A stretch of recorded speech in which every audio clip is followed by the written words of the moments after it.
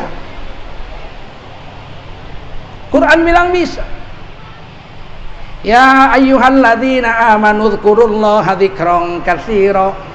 Hai kamu orang beriman, zikirlah kamu kepada Allah dengan sebanyak-banyaknya zikir. Zikir sebanyak-banyaknya. Nggak ada dibilangnya zikir ala kadarnya, tak ada. Zikran qalila, zikirlah ala kadarnya, tak ada. Zikir sebanyak sampai dibilang orang hatta takula majnun, sampai dibilang orang kita gila zikir. Nanya, Pak, di mana rumah Ustadz Zainuddin, Pak? Di sini ada 5 Zainuddin. Oh, dia itu dari SMP kawan saya sekolah, Pak. Itu dari sanawiyah ada zikir aja di mana tempat. Oh, Zainuddin yang gila zikir tuh. Ya, sana, dekat sungai. Dekat sungai itu rumahnya, pinggir tuh. Kalau hujan banjir lah rumahnya tuh. Itu Zainuddin namanya, tapi yang gila zikir. Kalau yang gila togel yang sana. Sampai dibilang gila tuh. Yang gila empuan sana. Zainuddin juga namanya tuh. Itu bininya 4, gundinya 5. Kita zikir sampai dibilang gila tuh. Ini hari habis sholat, assalamualaikum, nggak balik lagi kepalanya. Assalamualaikum warahmatullahi wabarakatuh. Macam mana mau dapat rezeki? Macam mana jiwanya mau tenang? Siapa dalam Quran yang diceritakan selesai masalahnya dengan zikir? Nabi Yunus alaihissalam dimakan ikan. Bayangkan Nabi Yunus dimakan ikan. Kutanya dulu sama ibu-ibu, dimakan ikan ngeri apa enggak? Ibu mau dimakan ikan?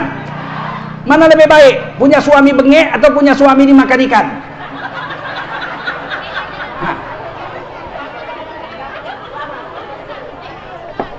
20 tahun lakinya bengek. Kalau udah malam hujan gerimis saja bengek. Tolong dek, air panas. Abang bengek. Kata bininya, Allah bang, udah 20 tahun bengek nggak baik-baik bang. Eloklah abang dimakan ikan. Begitu. Mana pilih? Bengek hidup atau bengek dimakan ikan? Bengek hidup. Suka laki bengek.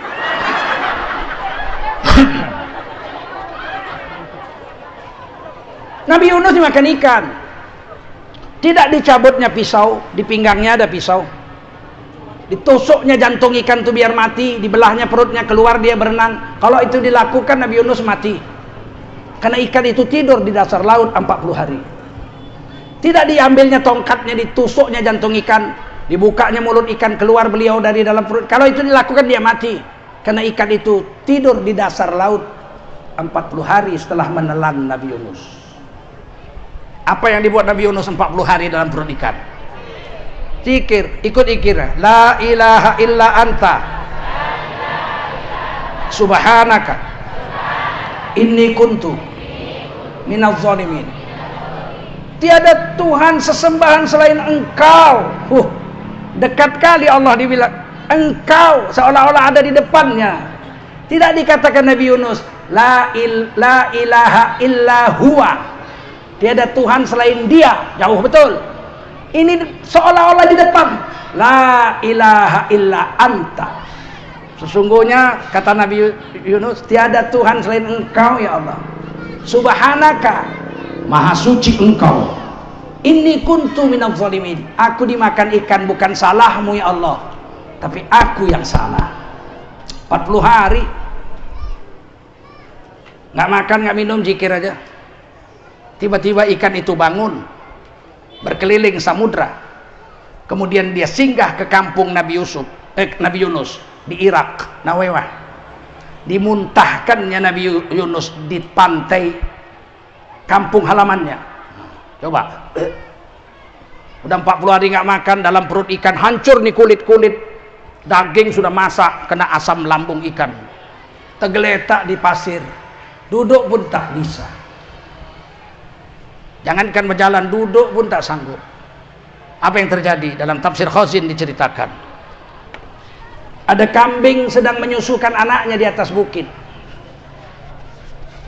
Kambing itu menyepakkan anaknya. Kemudian kambing itu lari turun ke pinggir laut. Kemudian kambing betina itu mengangkangi Nabi Yunus. Dikasihnya puting susunya ke mulut Nabi Yunus. Nabi Yunus tertidur, tinggal isap aja susu kambing itu sampai kenyang. Kemudian kambing itu lari ke bukit, dia kasih minum anaknya, dia makan rumput. Beberapa jam kemudian kambing itu turun lagi, dikangkanginya lagi Nabi Yunus. Berhari-hari sampai Nabi Yunus kuat dan bisa duduk, kulitnya sembuh seperti sedia kala. Jadi ibu kalau mau kulit mulus, mau nggak minum susu kambing? Jangan makan jengkol. Sudah begitu beliau bisa duduk, tumbuh labu di sampingnya, padahal di pinggir laut labu tumbuh, langsung berbuah, masak. Diambil labu itu pakai pisau, baru pakai pisau, dikupas, dimakanlah labu. Orang yang sudah 40 hari nggak makan, ususnya lengket. Kalau dia makan roti bisa bocor ususnya itu. Makan labu. Makan nenek-nenek kita kalau orang sakit perut dikasih makan, kalau sudah buka puasa dikasih makan labu. Ini dari Quran, kita aja nggak tahu.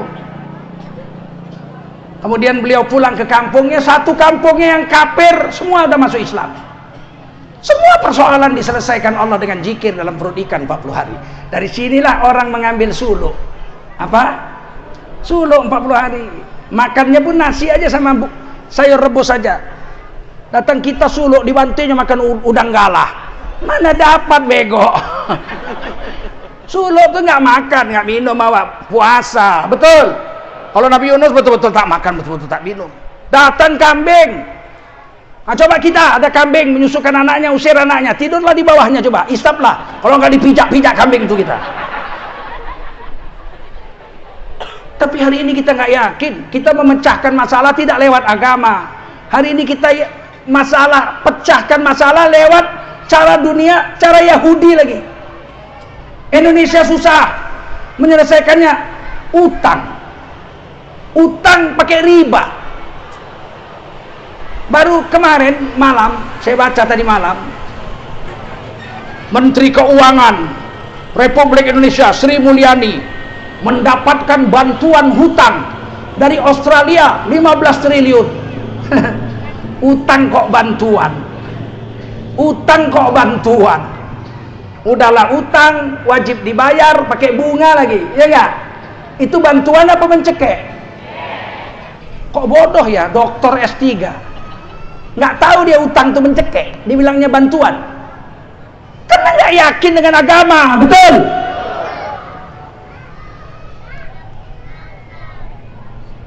Nggak ngerti saya. Kalau kalian nggak berubah, pemilu 2024 kalian nggak pilih orang-orang soleh, partai-partai Islam, jangan salahkan kami para ustadz, para ulama. Kalau hidup anak cucu kalian tambah melarat 5 tahun lagi. Karena cara pemecahannya bukan cara agama. Ini mau jual minuman keras, ya nggak? 5 triliun. Berapalah duit segitu? Diharapkan seluruh Indonesia mau berdagang minuman keras 5 triliun. Rusaknya bisa 5.000 triliun. Nanti jangan-jangan ada rumah pelacuran di sini. Diresmikan bupati. Bismillahirrahmanirrahim. Dengan membacakan bismillah saya resmikan rumah pelacuran Al-Barokah. Ya, kalau udah boleh resmi, betul nggak? Alangkah rusaknya negeri ini kalau nggak kembali kepada agama. Betul? Betul? Mau? Nggak mau. Nggak mau sama agama. Tidak ada jalan lain kembali pada agama. Dan dijamin oleh Allah, orang-orang yang bersusah payah di jalan kami, pasti kami Allah akan menunjuki kepada mereka dengan pasti banyak jalan-jalan menuju keridhaan kami. Dan ayat ini ujungnya paling manis. Wa innallaha lama'al muhsinin. Dan sesungguhnya Allah pasti bersama dengan orang-orang yang berbuat kebajikan, orang-orang yang muhsin, orang-orang yang berbuat ihsan. Pasti Allah bersamanya.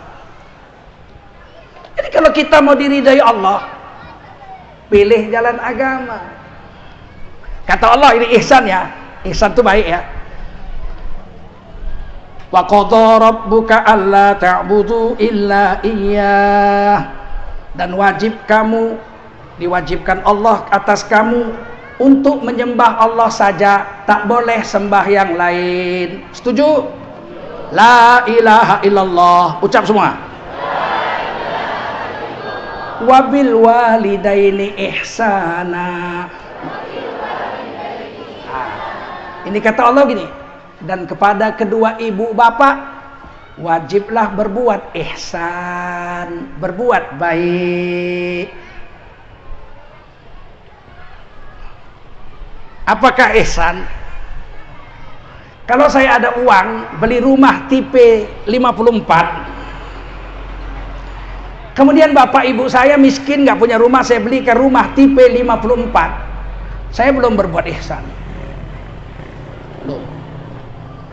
Mestinya rumah saya tipe 54, rumah ibu bapak saya tipe 70, itu baru namanya berbuat ihsan. Kalau samanya belum ihsan. Sebab nanti rumah kita 54 itu ditinggali istri kita, betul? Sedangkan ibu kita tipe 54 juga, sama kita bikin sama ibu sama istri, tidak ihsan.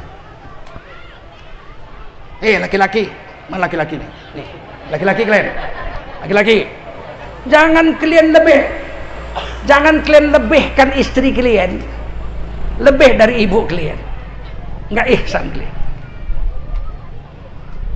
Allah memberi wasiat kepada kita, kalau saya mati, istri saya dapat warisan dari saya 1/8. Berapa? Berapa? Yang kuat kalian bilang berapa? Nah, jangan kalian raup semua. Hak kalian 1/8-nya. Tapi ibu saya diperintahkan Allah wajib mendapatkan 1/6 dari harta warisan saya. Paham? Berarti Allah melebihkan ibu daripada istri. Kalau saya pulang ke rumah, bekerja seharian dari pagi sampai sore, dapatlah upah sebungkus nasi padang, saya bawa pulang.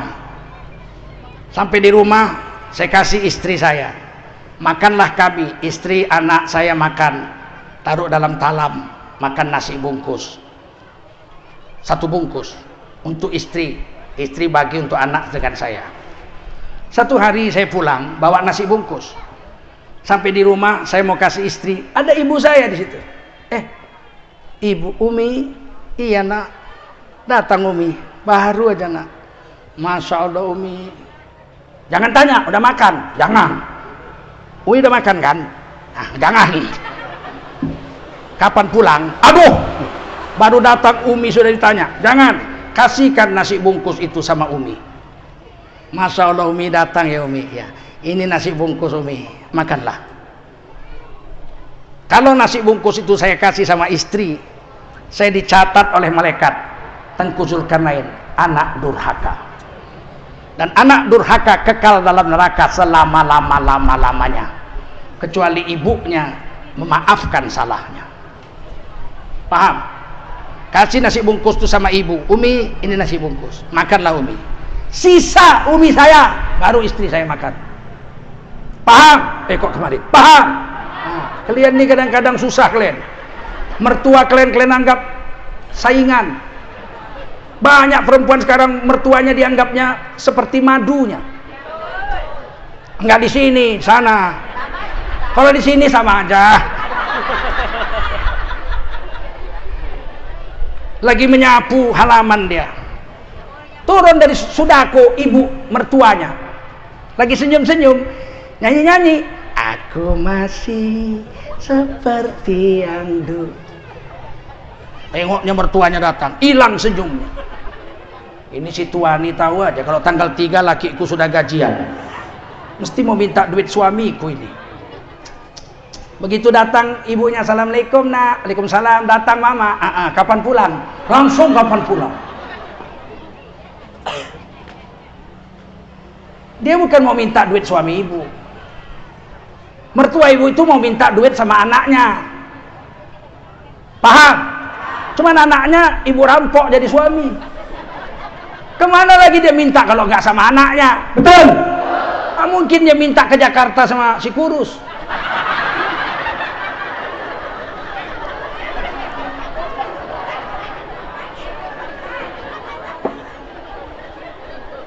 Udahlah mama, masuk mak. Masuk. Tak ada manisnya wajah. Mamanya udah umur 80 tahun. Bukannya diservisnya, dimasakkannya teri sama kacang. Setengah jam diisap aja mertuanya. Begitulah banyak istri sekarang. Kalau kalian kejam sama mertua, nggak lama, nggak nunggu neraka akhirat, nggak nunggu. 20 tahun kemudian menantu kalian akan lebih kejam 2 kali lipat sama kalian daripada kalian kejam sama mertua.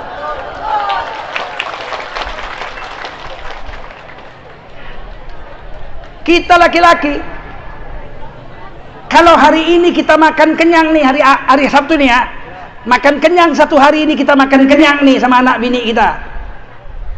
Tapi di kampung sana, bapak ibu kita hari ini lapar karena nggak ada uang beli makanan. Kita laki-laki ini, anaknya dicatat anak durhaka di sisi Allah Subhanahu wa taala. Tidak berhak anak laki-laki makan kalau bapak ibunya tidak makan. Paham?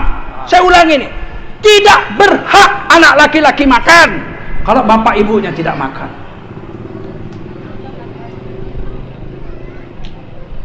Ini berbuat ihsan. Saya waktu baru nikah tinggal di rumah ibu. Sebetulnya saya sudah nyewa rumah di Tembung. Tapi bapak saya wafat. Tidak ada yang mengawani ibu. Adik saya belum nikah. Yang 2 udah nikah, udah punya rumah sendiri-sendiri kakak saya. Saya tinggallah menunggu adik saya kawin. Menantu baru tinggal di rumah itu. Karena perempuan ini ada hadis Nabi. Ada 3 perempuan yang tidak boleh disatukan satu rumah. Dengar baik-baik kalian laki-laki ini. Perempuan. Ada 3 perempuan yang tidak boleh tinggal satu rumah. Karena akan sengsara salah satu atau dua-duanya. Pertama, jangan kau tinggalkan ibumu dengan istrimu satu rumah. Laki-laki. Karena kalau enggak istrimu yang sengsara, ibumu yang sengsara. Maka saya tidak mau satu rumah dengan ibu saya. Tapi terpaksa pernah setahun. Nggak ada yang ngurus ibu. Saya bilang sama istri, kau jangan lawan ibuku sekalipun. Aku minta tolong. Ku sembah kau. Itulah istilahnya orang Melayu bilang. 10 jari, 1 dengan kepala. 11. Jangan kau ganggu ibuku. Kalau ada apa-apa ngomong sama aku, jangan sama ibuku. Setahun, pokoknya saya bilang sampai adik saya kawin. Makanya tidak boleh ibu dengan istri satu rumah. Kata orang barat, there cannot be two kings in one kingdom. Tidak boleh ada dua raja dalam satu istana. Ibu saya menganggap saya miliknya. Betul. Istri saya pun menganggap saya miliknya. Nggak boleh. Kalau jumpa mertua yang keras, istri kita kurus, salah aja apa yang dibikin. Masa istri kita pakai cabai rawit, ya Allah, pakai cabai rawit, ya matilah anakku kalau makan cabai rawit. Aku mamanya 27 tahun aku yang ngurus dia. Gila kau, anakku kalau makan cabai rawit mencret. Diam biniknya. Manalah tahu orang binik baru, ya enggak? Tahu-tahu masak lagi besok pakai garam 2 sendok. La ilaha illallah, garam 2 sendok. Ya, aswin. Anakku kalau makan garam 2 sendok, aswin. Darah tingginya kumat. Iya. Besok masak lagi. Rimbang dimasak. Cepoka. Rimbang. Ini anakku kalau makan rimbang muntah. Lama-lama biniknya bilang, udahlah mama ajalah kawin sama anakmu, aku pulang ke rumah mamaku. Boleh dua itu. Kalau jumpa menantu yang kejam, ibu kita pula yang hajab. Ya Allah, kau masak pakai cabai rawit? Iya. Mencret aku, mati pun nggak apa-apa kan? Mau apa? Mama awak yang hajab, ya enggak? Maka kata guru-guru kita semua diingatkan, jangan kau satukan ibumu dengan istrimu satu rumah. Kalau ada perempuan bisa satu rumah dengan mertuanya, sabar, itu menantu adalah calon ahli surga Allah Subhanahu wa ta'ala. Jarang itu. 1.500 nggak dapat. Jangankan 1, 1.500 nggak dapat. Ada yang sabar sama mertua, aku tunjuk tangan dulu. Yang tak pernah bertengkar sama mertua, coba tunjuk tangan. Nggak pernah bertengkar selama kawin. Ini ahli surga nih, 2, 3, 4. Begini banyaknya perempuan. Berarti yang lain melawan semua. Yang kedua, jangan satukan saudara perempuanmu dengan ibumu. Nggak boleh. Istri saya dengan adik perempuan saya satu rumah. Kalau enggak, istri saya yang kurus, adik saya yang kurus. Betul. Kalau dapat adik ipar perempuan yang keras, dimasak bini lah paha ayam sepotong. Untuk anaknya yang masih kecil, balita makan ayam lah, sup. Disimpanlah di lemari. Datang adik ipar perempuan nih pulang kuliah, dibukanya. Ada makanan lain, ikan tamban sama tahu. Tamban. Ada sop ayam, dimakannya langsung.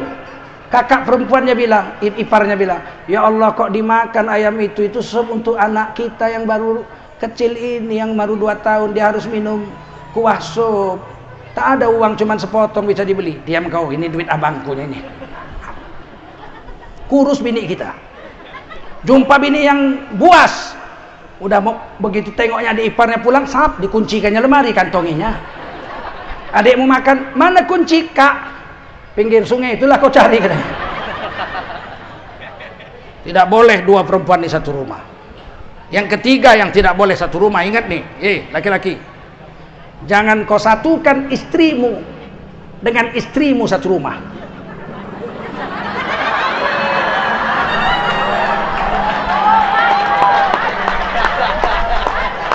Ya, itu dua-dua mati.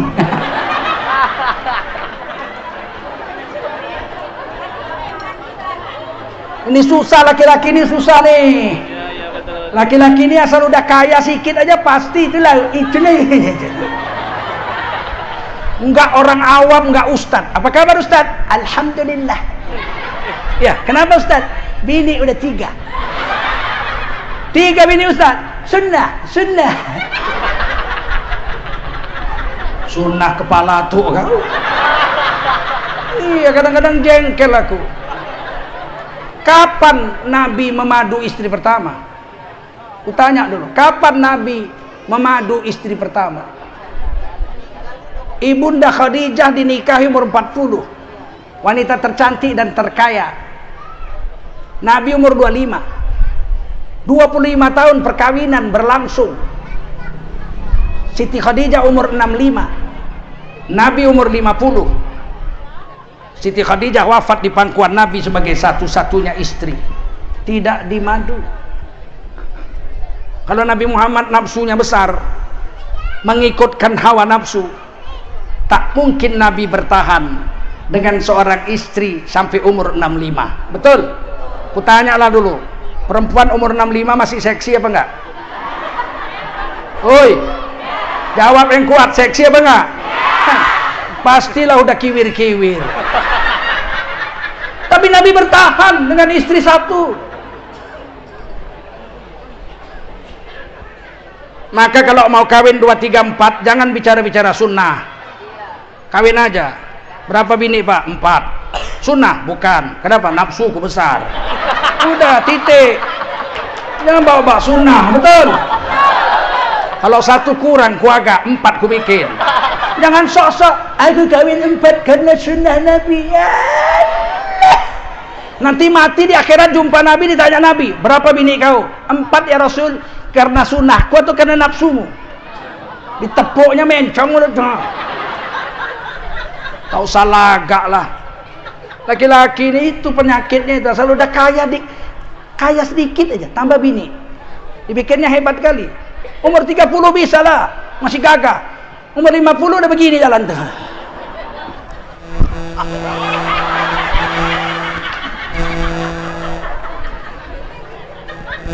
Kenapa Wak kok begitu jalan Wak?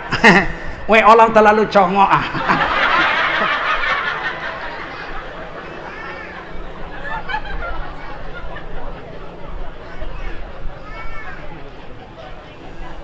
Sayangi istri. Kata Nabi, khairukum khairukum li ahlihi. Laki-laki terbaik adalah yang paling baik terhadap istrinya. Wa ana khairukum li ahli. Dari semua laki-laki sedunia, akulah Rasulullah yang paling baik terhadap istriku.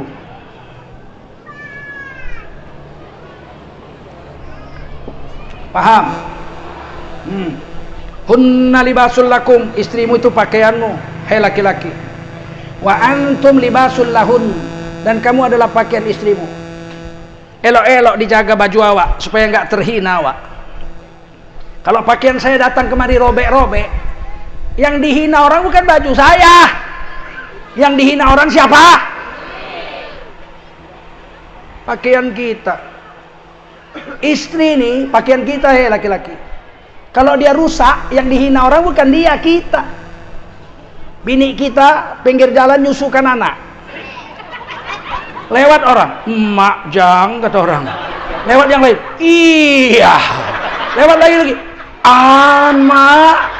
Lewat yang berhenti, aduh.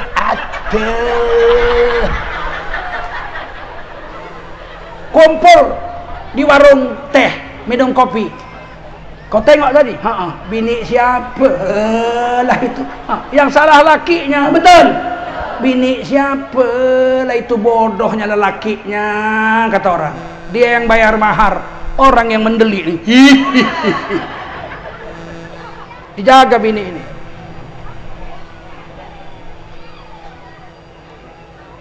Jadi kalau kawin 2 boleh, tapi jangan satu rumah, nggak sunnah. Makanya ada orang nanya, bagaimana cara menentukan madu asli? Ada yang bilang madu asli itu kalau ditaruh di kulkas tidak beku. Namanya madu ditaruh di beku lah kalau taruh kulkas. Ada yang bilang madu itu kalau ditaruh di piring semut tak mau makan, itu asli. Mana ada, kalau madu dimakan semut lah. Apa cara menguji madu itu asli atau tidak? Bawa pulang ke rumah. Kalau berterbangan piring, sendok, gelas, itu madu asli.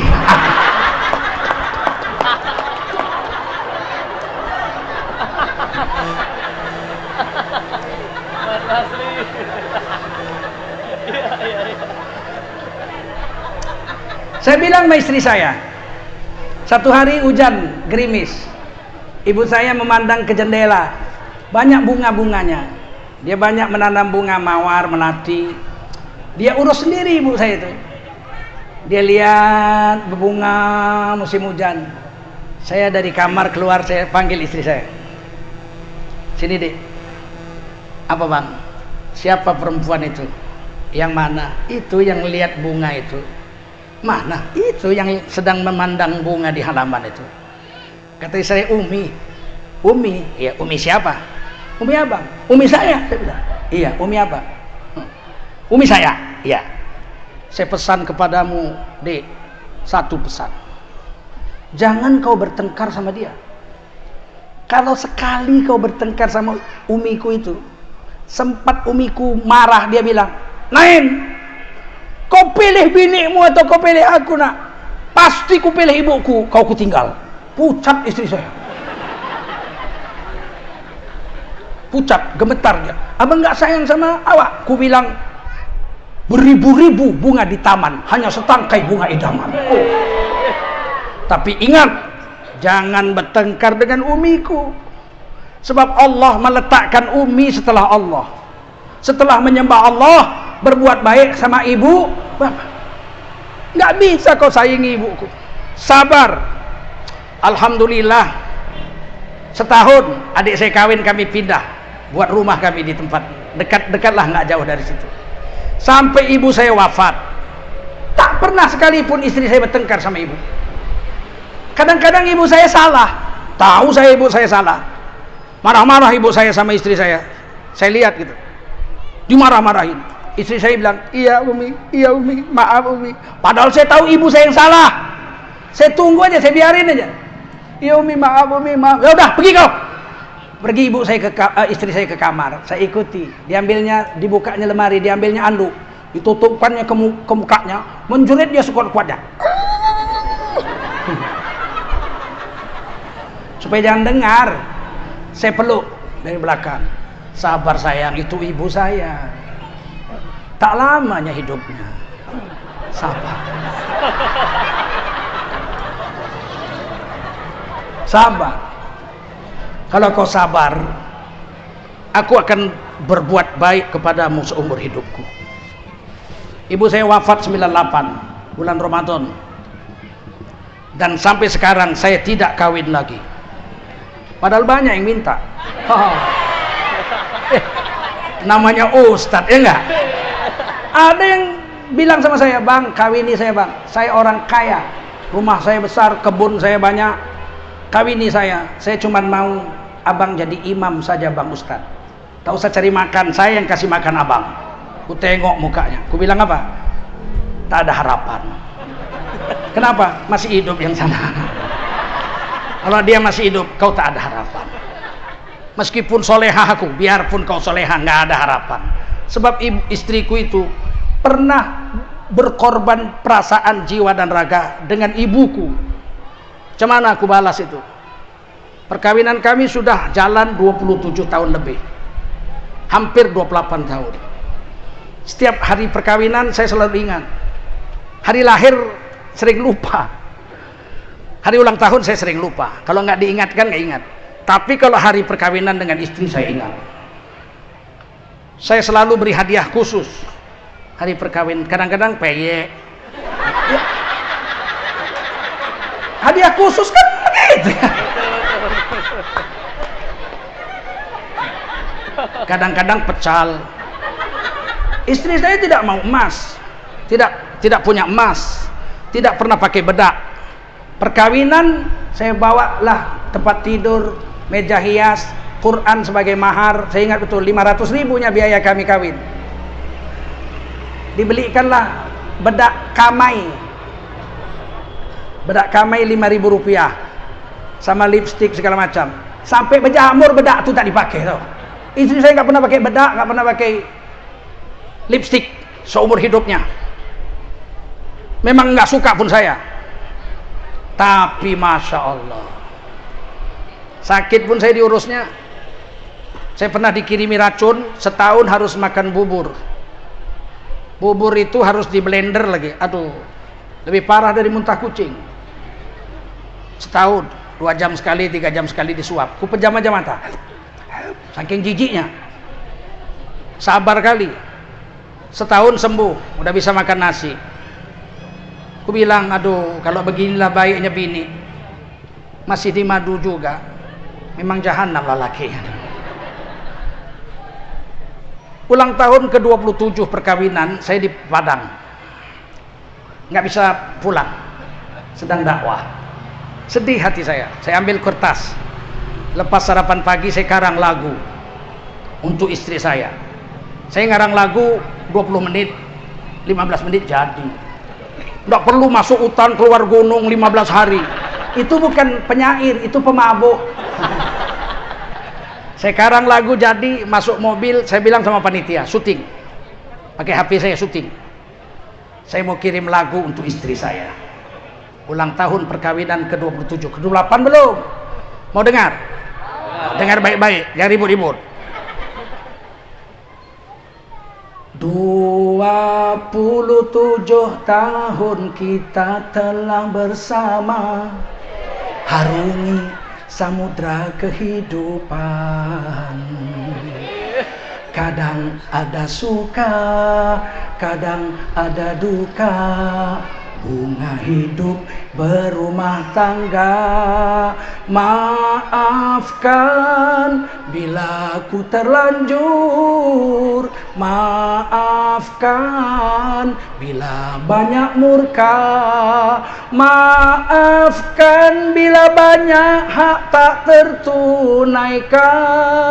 Daku hanya manusia, tak luput dari noda, namun cintaku tulus kepadamu.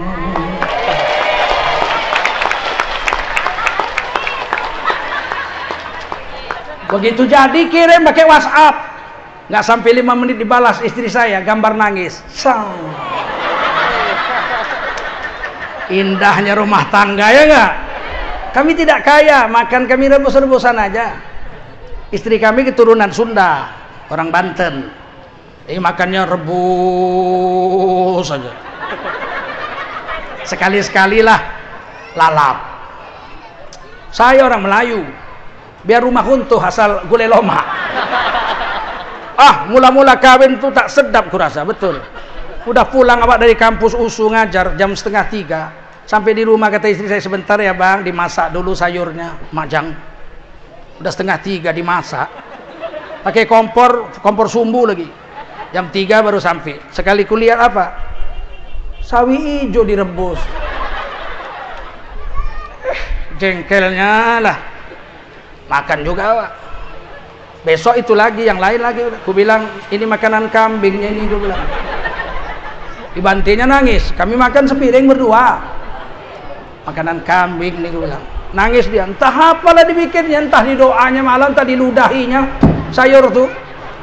Besok-besok rebus sawi hijau. Udah saking jengkelnya lah, aku makan aja lah. Rupanya enak betul. Manis, segar. Satu rebusan tuh habis semua saya makan. Terdiam istri saya. Enak bang. Ya Allah, enak betul. Ini makanan kambing bang. Enggak, ini memang enak betul ini. Besok masak lagi tak apalah. Kurasa entar diludahinya. Entar dikasihnya keringat ketiaknya. Tak tahulah, aku enak kali kurasa. Sejak itu kami memang makan rebus-rebus lah. Hilang kebiasaan makan gulai lemak itu. 27 tahun kawin sama-sama. Susah payah bersama. Susah bersama, senang bersama. Senang pernah juga, senang tinggal di Pondok Indah. Oh mak, bukan kaleng-kaleng. Direktur utama ini, tengkuturkan ini direktur utama. Disuruhnya bang, kawin lagi lah bang, katanya. Sunnah, bodoh juga bini. Bilang tak sunnah kawin lagi. Tahu, satu aja cukup. Satu aja hajab, ya enggak? Nah, itu Rasulullah buat sama istri. Baik-baik sama istri, supaya kamu jadi laki-laki terbaik. Orang yang rajin tahajud, laki-laki baik, tapi bukan terbaik.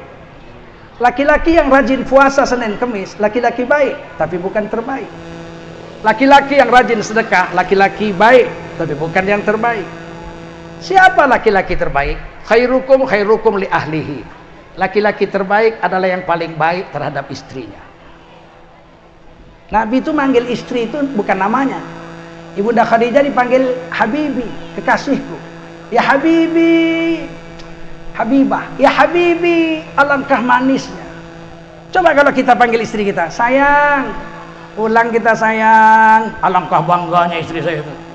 Oi, puas hati, balik kita, mak bangganya dia. Betul? Ini manggil bini, woi, buka pintu, woi, woi,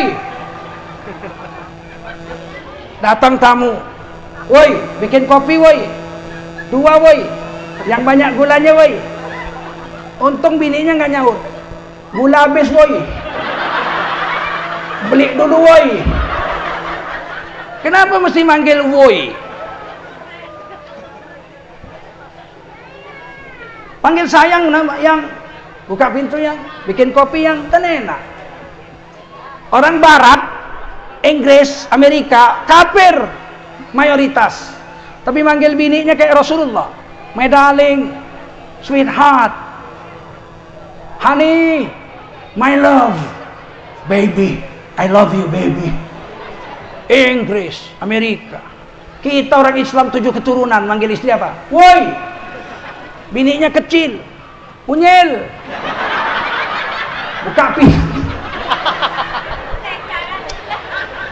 Kalau bini kita kecil jangan panggil unyil, panggil yang membuat dia bangga. Si kumil-kumil, abang pulang, dia pun lari-lari buka pintu itu.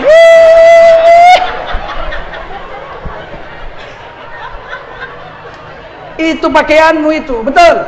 Muliakan istrimu. Ini kalau bini kita besar, kita hina. Pulang kerja kita tanya, mak, nak, apa pak? Mana kulkas?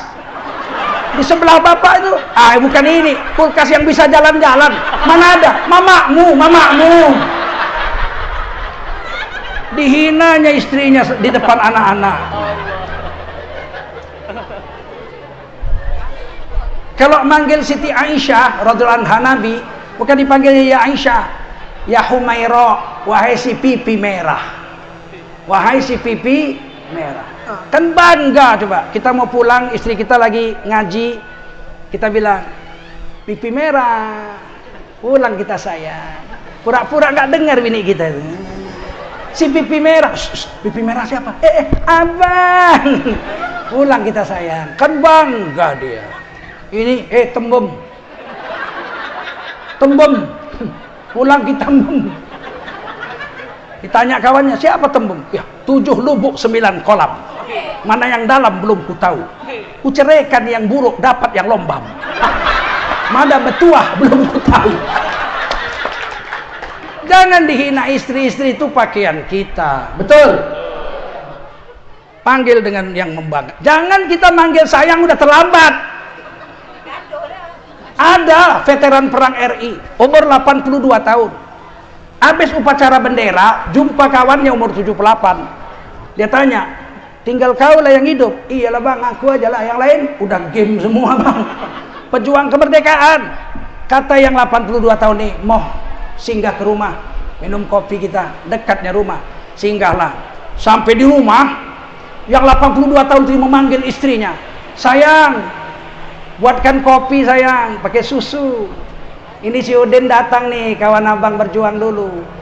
2 ya sayang ya, banyakkan gulanya sedikit, biar jangan kumat mah kami. Datang istrinya, keluar, udah 75 umur bininya. Taruhkanlah teh, kopi tadi, susu. Minum bang, dipegang lakinya, pundak istrinya yang sudah 75 tahun itu. Terima kasih sayang, baik kali kau sayang. Tersipu-sipu istrinya masuk. Kawannya itu yang umur 78 itu tercengang. Hebat kali abang. Udah umur 82 tahun abang masih mesra sama bini. Manggil sayang. Hebat kali abang. Shh, kata yang tua tuh. Aku lupa namanya.